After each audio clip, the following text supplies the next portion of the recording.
Hey, good morning District 82 and welcome back to this week's episode of Rendezvous with Conference Chairs. So as we all know, Rendezvous with Conference Chairs is a series of episodes where we reach out to all the past conference chairs and let them tell us why conferences are special. So for this week's episode, I have with me the youngest lady DTM of District 82 and the conference chair of Reverberation 2013. Ladies and gentlemen, distinguished Toastmaster Martina this week. It's a pleasure to be on your show. I've been watching the other videos, so I'm excited to be a part of it. All right, nice. Thank you so much, first of all, Mala, for joining us. Absolutely. And so quickly getting on to what I wanted to ask you, the first question that I've been asking everybody is that, now, how was it when you walked into a conference for the first time? Now, we all would have been used to attending small club meetings with 30, 40 people. Yes. Now, when you were asked to get into a huge conference, how did it feel? So first of all, I'd heard a lot about conferences, and my first conference happened when Kumaran was the conference chair. So that was in Mysore, Infosys. And it was legendary for a lot of reasons. One of them being, that was a time that Craig Valentine spoke, and if I'm not wrong, I think that was one of the first times when they got an international speaker to come. So obviously you can imagine how good it was, and it was really large scale. And that was also the time when Dan won in India, and he went international to represent India and Sri Lanka. So there were a lot of amazing things that happened, and I was totally wowed by the conference. So the beauty was, I think after 4 years, Kumaran, who ran the Mysore conference, called me. He was the then district governor. He called me and he said, Mala, will you run a conference? And I think that was an honor for me, because someone who's already set a standard which so high, asking you to run a conference shows the amount of belief that he had that I would be able to pull off something. So yeah, it was quite memorable.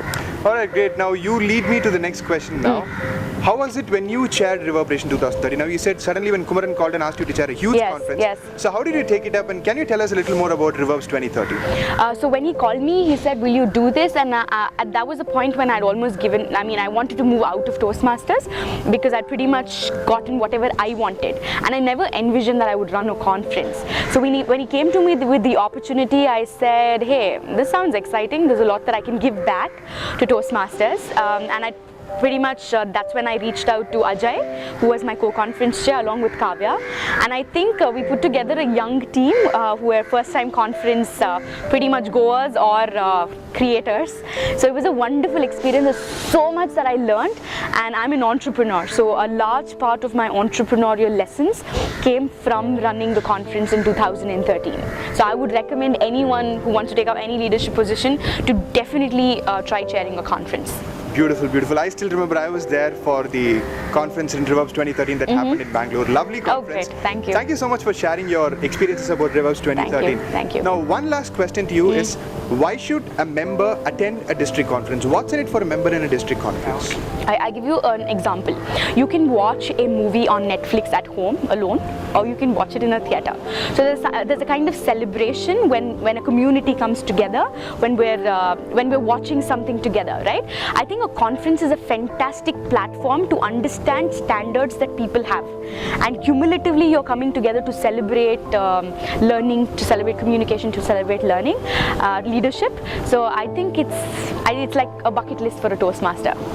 You have to attend a conference, both national and international levels, to be able to get the best out of Toastmasters. I think you put it in a beautiful line. It's a bucket list for every Toastmaster. Beautiful. Thank you so much. So Mala, if there is one last thing that you would want to tell District 82 members, what would it be? I think if you had two banks, Bank A and Bank B, and you'd invest 10 rupees in Bank A, and you know at the end of 5 years you will get 100 rupees. And Bank B, you invest 10 rupees, and you know at the end of 5 years you'll get 1 lakh rupees. Which bank would you invest in? Obviously Bank B. Yes. I think Toastmasters you can be in Toastmasters for 1 year and you can achieve just a little, or you can be in Toastmasters for 1 year and you can achieve quadruple. Right? So that's like Bank B. So I would really earnestly ask people to make the max out of the time that they invest in Toastmasters, both in leadership and communication, because you will get what you give.